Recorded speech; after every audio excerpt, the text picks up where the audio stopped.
Hello and welcome to the Sweat Like a Mother podcast.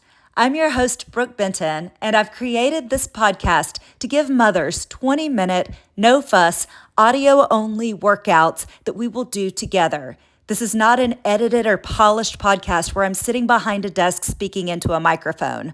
I will be exercising along with you every workout, every time, because together we will help each other lift the mother load. Today's workout involves no equipment. It's a walking workout. We'll be taking 132 steps per minute for 20 minutes. So mama, that is 2,640 steps you and I will take together over the course of this podcast. Grab your kids, stick them in a jogging stroller, get yourself a tall glass of water, lace up your walking sneakers, and let's get going. Feel the beat of this music. Right, left, right, left. Now step to it. Match that beat. Every downbeat is a step.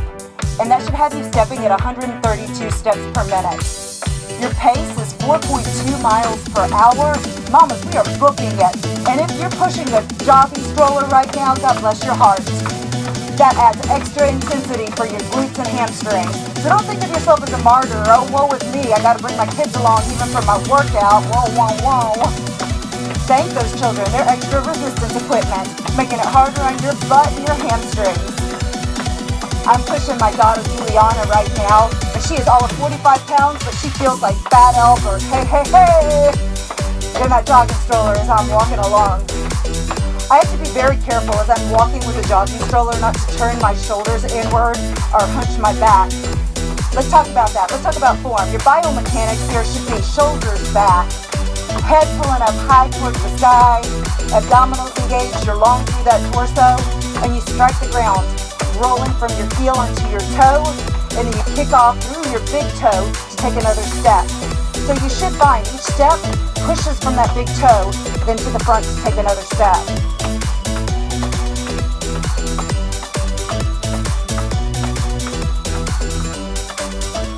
Now, you need to be aware that your feet may not be facing straight forward, and that's a problem. We need to do what we can to fix that.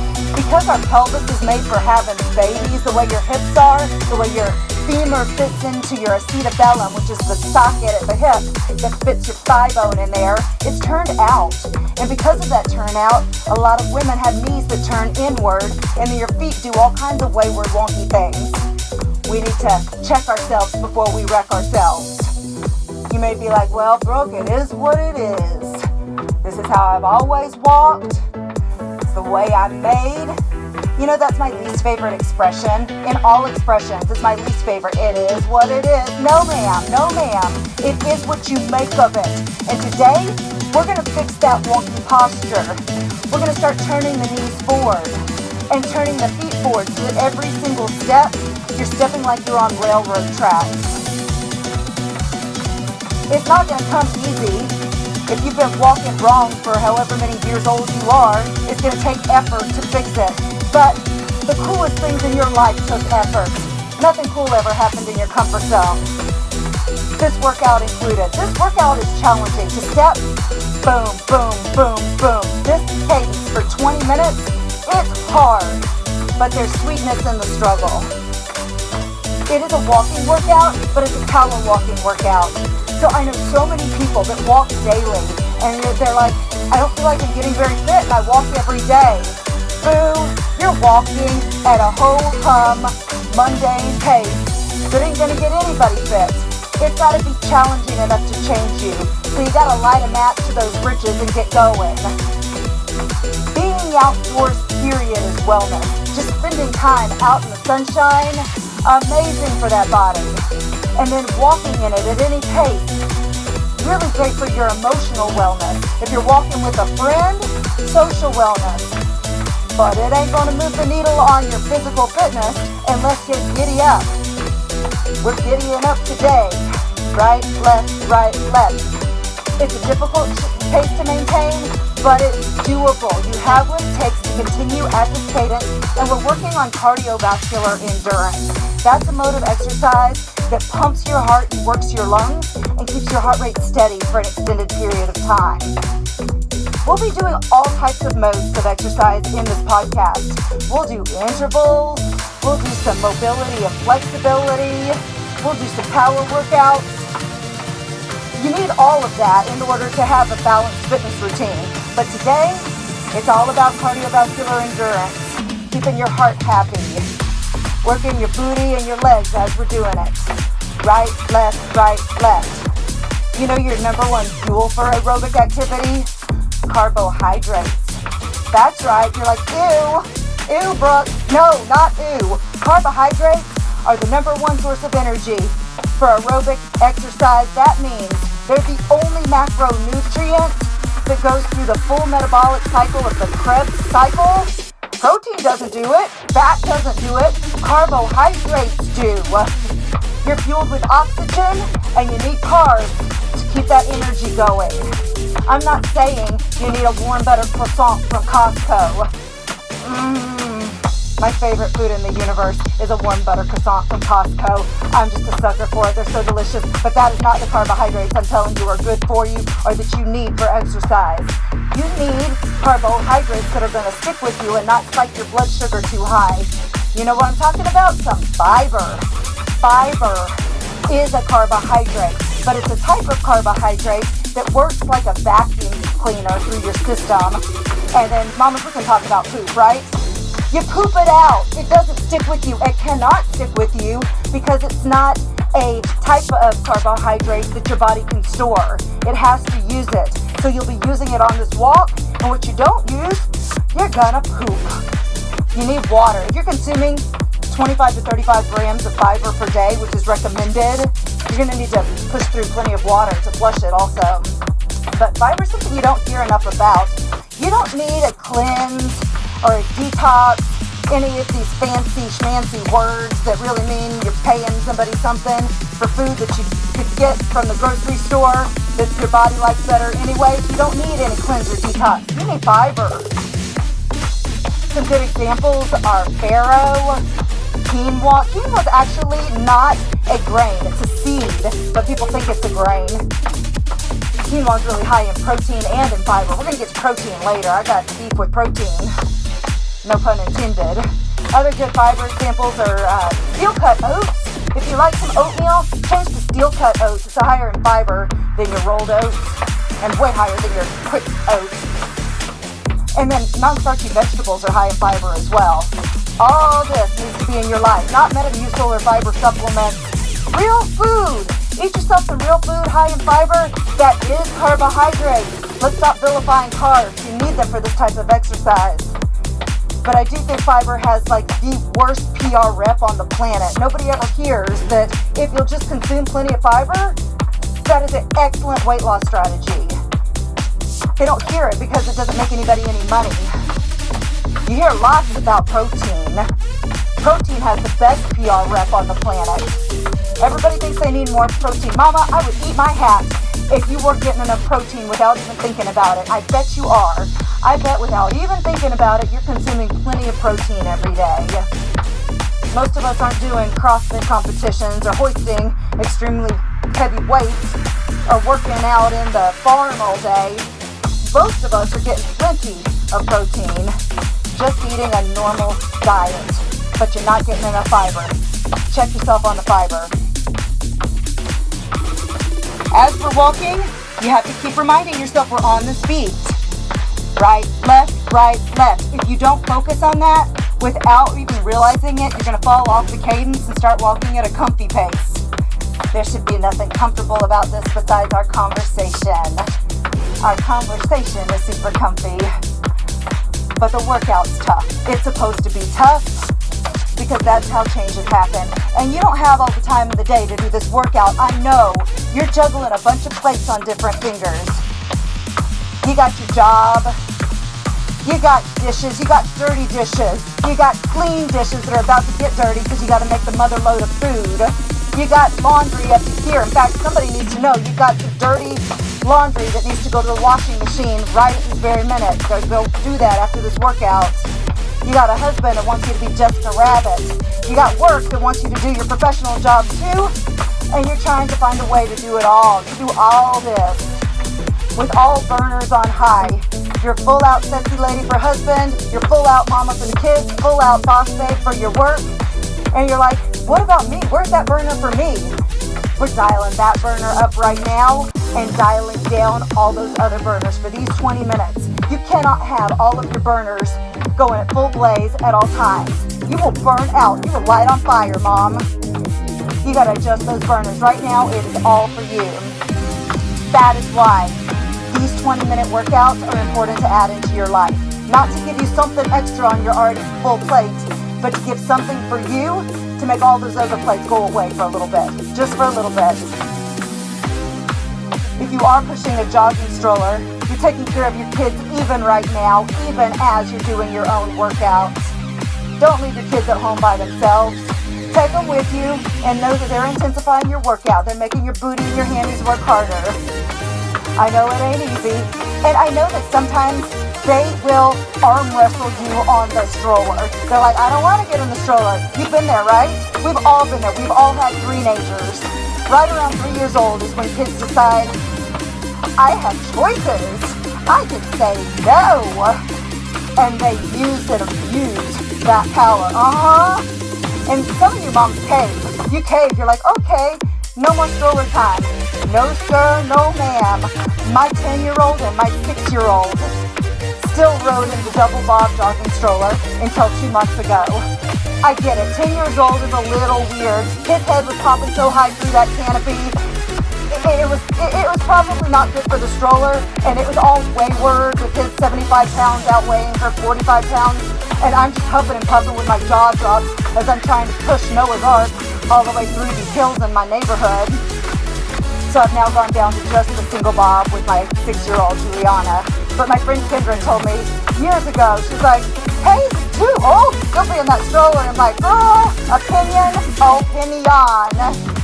He wasn't too old. He still liked it. In fact, it helps when you give them jobs. I gave each of my kids jobs. Hayes was the DJ. I would give him my phone and he could listen to any type of music he wanted. And it's not my kind of music. If I had my rathers, it'd be 90s country all the way. Not today's country, it's garbage. But 90s country, some George Strait, Garth Brooks, early Tim McGraw. Oh, yes, please. Yes, all day. That's not his music and he's the DJ. So he would take my phone and put on that Nintendo gamey kind of music that sounds like, oh, wow, wow, wow. Nails on the chalkboard, super anxiety ridden for me. But as long as he was in the stroller and happy, he can take my phone and play whatever music he likes. And he likes that kind of music. Juliana was the snack lady. I would let her go to the pantry and pick out anything she wanted. And I had let her have full range. So I wasn't trying to be like, that's not a healthy snack. She got full range. So she picked the Pirate's Booty. She picked the yogurt-covered raisins that Mama, you and I both know that's candy. Yogurt-covered raisins. Candy, that's what that is. But she got to choose whatever she wanted, stick it in the stroller, and then she would dispense the snacks between her and Hayes. As I would walk or jog along, happy as can be, that I was the exerciser, he was the DJ, she was the snack lady, everybody got what they wanted. That's how we made it happen. I've got stroller stories for days. Let's start with this one. My double bob stroller just went on Facebook Marketplace about a month ago, and when I posted it on there, I had a tear in my eye. I'm like, I don't know if I can do it. This is the hardest material possession I have ever had to part with. There's so much emotional baggage up in the fibers of that stroller. I don't know if I can part with the stroller. But it was taking up so much space in our garage, and as long as I had it there, I was going to keep pushing those kids in the stroller. And my husband's like, Hayes is 10. He's almost old enough to drive. It's time to get him out of the stroller. You got to sell this thing. Okay, so I put it on Facebook Marketplace.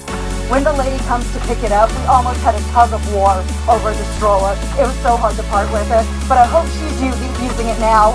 With her very young child, it looked like she had maybe a 1-year-old, which is totally good and normal and right to put in a stroller. Right, left. But yeah, I kept him in it for a really long time. In fact, another stroller story. It was 2020. The pandemic was in full effect. We were all masked up and had been doing school from home, where I was the worst homeschool teacher ever. for a very long time. Then schools opened back up. We were like, hallelujah. The first day of schools opening back up, I went to McDonald's, bought Hayes a Happy Meal, and stuck that on one side of the double bob stroller. And then I jogged up to school with the empty other side of the stroller for him to come get in, to come home and tell me all about his day. So I get there and I'm waiting, and I'm waiting, and waiting. All the other kids had come out, and I'm still standing there with my stroller and the Happy Meal. I'm freaking out, mamas. I'm ready to call the police. I'm just sure some big old van with a bunch of bad guys came and abducted him. I have everybody but still there at the school looking for my child. Come to find out, he'd gone out a different door and walked his tiny hiney all the way back to the house unbeknownst to me. I get back home and I'm just a mess. I'm just a total mess. I'm like, oh, my baby, you're here. My husband's sitting there all smug. He was like, you know what happened? He looked out that door, saw you with that big old nerdy stroller, and was like, not today, Satan. Cool kids don't ride in strollers home from school. Not in the second grade. I'm looking it out of here another door, and walked on home. That, according to Hayes, that is not legit. He totally didn't know it was a new school, and so he accidentally went out the wrong door, but we still tongue-in-cheek that he just saw that big old Noah's Ark and was like, never, ever, ever am I getting in front of my girlfriend with that big old stroller. He had his first girlfriend in the second grade, and she won't want to see him getting in the stroller. But we would do it on the down low. Long as it wasn't, that was the last day I ever jogged the double stroller to the school to pick him up from, second, third, fourth. He's going in fifth grade now, God bless. Everything happens so quick. Slow your roll time, mamas can't handle it. Keep walking, right, left, right, left. You are 75% of the way done with this walking workout. Mama, I'm so proud of you right now. Most moms will not wedge in this time for themselves. They'll wedge in time for Instagram and Facebook and Snapchat and all the others that you could live without. But their physical fitness, it just gets pushed to another day, and another day never comes. You need this not only for yourself, and you do need it for yourself, for your sanity, mental, emotional, and physical well-being. You need this. But you're also making an impact on those children that are witnessing you doing this right now. I promise you, they are noticing that it's important to you to exercise your body, and it's making a difference. This may be the tipping point that inspires generations of well-being because those kids are watching you move right now. I'll tell you my own story. I am an exercise physiologist with an undergrad and master's degree in this field. I've worked in fitness for over 23 years, and it all, I think, trickles down to, as a very, very young child, going out to the track and watching my mother run circles around that track. Monday through Friday, every day, rain or shine. I remember one time she did it in a shower cap. I say she did it. In high school, we would jog together. We both did it. We both wore shower caps out in the rain, and we ran in circles together. But watching my mom's commitment to exercise, come rain, come shine, whatevs, inspired me to get into this profession and move millions to well-being. So I think that same kind of impact may be happening right now with your children witnessing what you're doing. Maybe if they're right there in that stroller and you're breathing on them, sweating on them, they're witnessing it. They know you're doing the hard thing. Remember that form? Are your toes turning out like a duck? Check yourself. Turn them forward, straight forward. Also, be aware if there's anything wonky going on with your body, then you need to get checked out by a doctor. For instance, if you have a bunion, that bunion is not going to get better, it's going to get worse. And it's affecting every push-off. Every time you try to push off with that big toe, that bunion's affecting it. And it's not isolated to your bunion or your big toe. That's going to send a signal all the way up through your knee, inner thigh, hip, low back. It affects the whole chain. And you're like, just my bunion? Yeah, boo! You need to get to a doctor. Get that looked at. As moms, we're like, another day, it's a problem for another day. It's just going to get bigger and bigger and mound up. You need to get it looked at. In this podcast, yeah, we're going to be talking about pelvises made for having babies. We're going to be talking about bunions and poop, because that's what mamas do. You and I are in this together. partly because we're wired for community, and loneliness is an epidemic. So you're not just doing a workout on your own or walking on your own or feeling like this is just another thing that nobody understands. I understand. Motherhood is so stinking tough. And we're helping each other lift the mother load right here, right now. I am doing the workout with you. I'm not sitting behind a desk talking into a microphone like a schmancy podcast. That's just not how I roll. I roll with you and we do the workout together. Even as a personal trainer, when I'm training clients, I'm not counting reps. I'm doing it along with them. I know how it feels and it stinks until it doesn't. Be sure though that right now you're staying in that endurance zone. We're not letting your heart rate really change much. We got it up and we're keeping it up there. At least for another minute or so. And then we're getting back to the pots and pans. The glory of motherhood. Maybe you got some laundry that's already waiting for you in the washing machine's been sitting there for a bit and you need to move that to the dryer. Here's your alert. Go do that. Coming up soon. Continue to work on that posture, shoulders back, head high, core engaged, walking like a mother on a mission. 4.2 miles per hour, yes ma'am. We are wrapping this up in 4 steps, in 3 steps, in 2 steps, in 1 more step. I'm so stinking proud of what you accomplished today. That is it. That is it. We are donezo, done here. If your kids were in the stroller, give them a high five. I'm giving you a virtual high five. Get yourself a tall glass of water. And I'll see you next time.